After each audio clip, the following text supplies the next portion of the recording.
Merci Maxime, merci Solène. Merci Claire, j'allais te demander pour faire du lien que tu nous parles justement d'un des 12 travaux d'Hercule entrepris à Sadna Forest à propos de la Terra Preta. Juste expliquer en un clin d'œil ce que c'est un petit peu que cette sagesse ancienne qui a été utilisée de nouveau là-bas. Alors effectivement, c'est un magnifique lien parce que je crois que c'est autour de cette histoire de la Terra Preta que en fait, Bénédicte nous a connectés, hein, si je me souviens bien. Donc à Auroville, il y a un agronome belge qui s'appelle Bernard, que vous pourrez voir dans le grand film, qui est bourré d'intuition et qui un jour a entendu parler de la Terra Preta dos Indios. C'est la terre noire des Indiens. Et c'est une terre qui a été découverte dans le bassin amazonien par des gens qui ne cherchaient pas du tout de la terre, d'ailleurs ils cherchaient de l'or. Et puis ils se sont aperçus qu'il y avait des vestiges de civilisation qui n'auraient jamais pu vivre là, parce que avec la terre qu'il y avait à cet endroit-là, ils n'auraient pas pu être sédentaires, ça aurait dû être des populations nomades. Or, il y avait vraiment des vestiges de civilisation qui avaient vécu de façon sédentaire. Donc ils se sont posé un tas de questions, et puis un jour, il y a quelqu'un qui a découvert, je crois que c'était sur une faille, une fracture, qui s'est dit tiens, mais effectivement, là où il y a cette terre jaunâtre qui n'est pas fertile et qui ne porte rien du tout, mais en dessous, il y a une terre très très noire. Et on a un grand spécialiste qui vient d'arriver, de la Terra Preta, qui est là dans la salle. Jean, on te remercie d'être venu, ça me fait très plaisir que tu sois là. Il pourra vous en dire plus si vous voulez, parce que c'est vraiment quelqu'un qui a beaucoup travaillé sur le sujet. Et en fait, c'est dans cette terre du charbon de bois, du charbon végétal. Et puis, il y a aussi, on a retrouvé des tessons de poterie. Et puis, on a retrouvé des plantes sacrées. On a retrouvé un tas de choses qui fait que cette terre, de façon absolument miraculeuse, s'auto-régénère. Ça veut dire qu'on y introduit un petit peu, l'homme démarre le processus et ensuite la vie rejaillit. Et la va vous l'expliquer, s'attribuer gardienne de savoir sur les plantes médicinales. Et là, on a un magnifique pont à faire parce qu'une fois qu'on sait guérir la terre et qu'on sait se guérir, eh bien, on peut continuer notre parcours sur notre belle planète. Merci.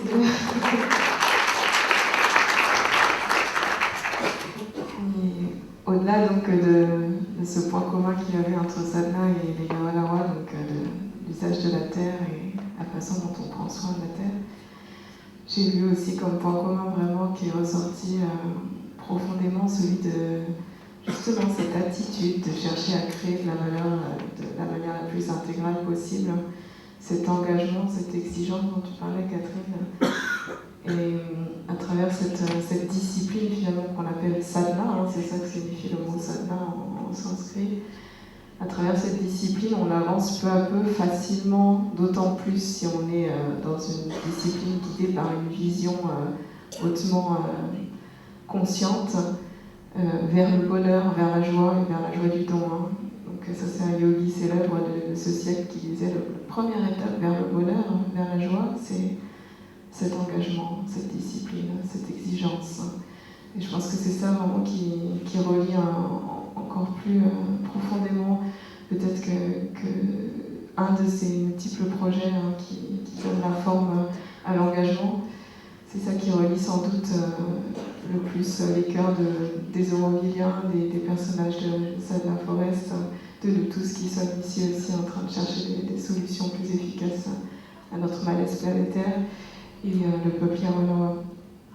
Et donc, comme on a cette opportunité d'être avec Massini en ce moment en Europe, qui est un guide spirituel à la médecine qui est étudié dans sa tradition, on va lui demander justement comment il voit l'évolution du processus et comment lui pense pouvoir contribuer à l'amélioration de cette création de valeur globale.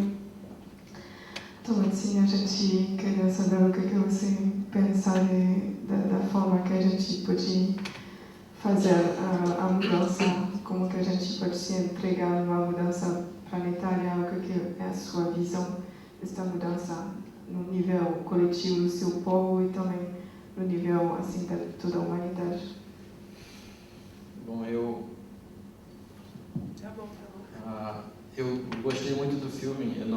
pude entender, mas eu senti uma energia muito positiva do filme.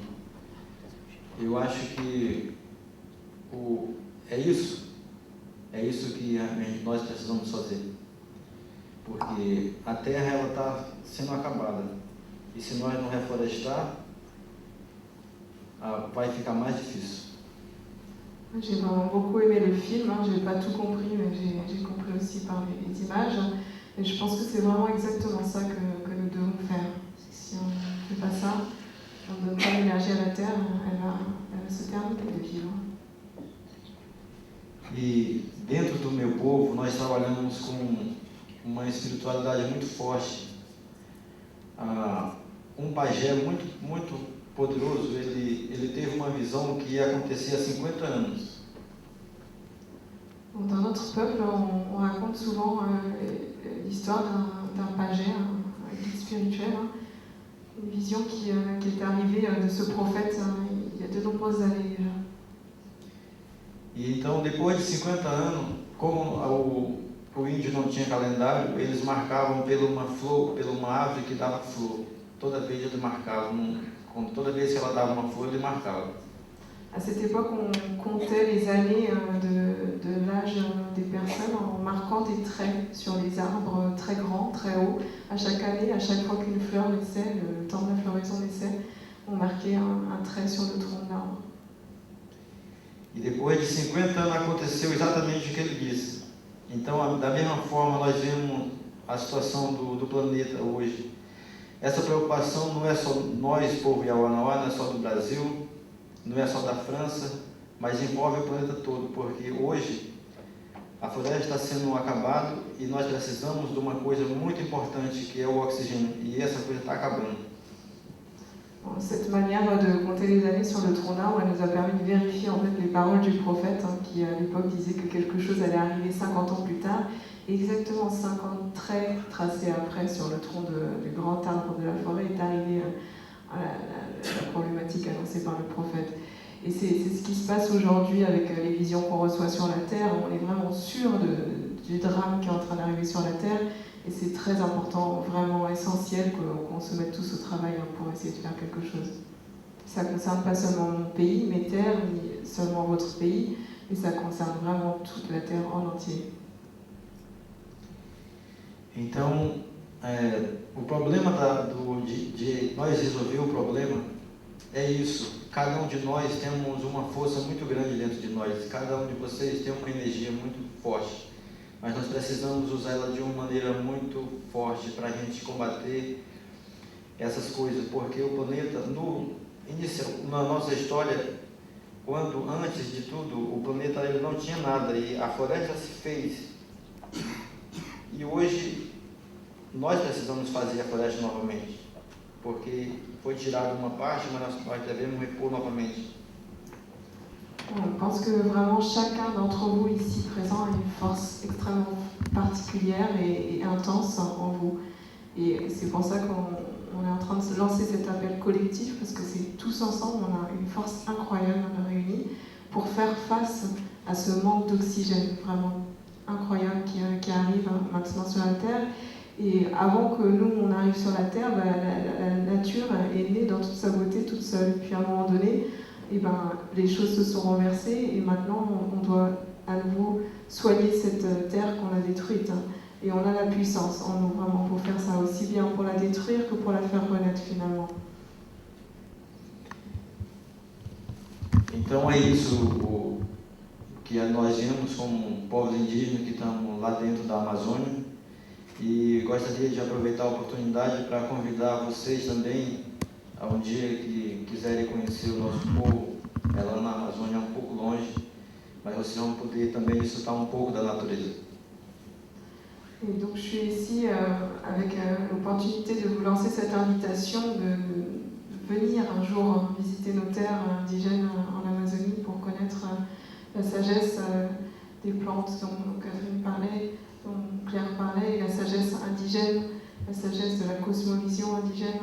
C'est une invitation qui est lancée à toutes les personnes qui cherchent à comprendre de nouveaux outils, de nouvelles visions. Et là c'est personnel, mais j'ajouterais que je je pense que quelque chose qui a vraiment été une clé dans le processus de Sadhana et Forest et d'Auroville, et qu'on voit d'autant plus dans le DVD plus long d'1h30 qui sera en vente à la sortie, c'est la vision inspirante de personnages très sages à l'origine, personnages dont on pourrait dire que les consciences étaient avancées, et ces visions inspirantes, belles, profondes, elles ont donné un impulse chez les gens. Donc peut-être qu'on a besoin de plus en plus de nouveaux paradigmes et de rêver, et les indigènes, les tribus, Sirorek avec nous ce soir, tous ces peuples qui ont une sagesse différente de celle qu'on connaît, ils nous apprennent à rêver à une nouvelle terre, et ensuite à nous de mettre en forme ces rêves.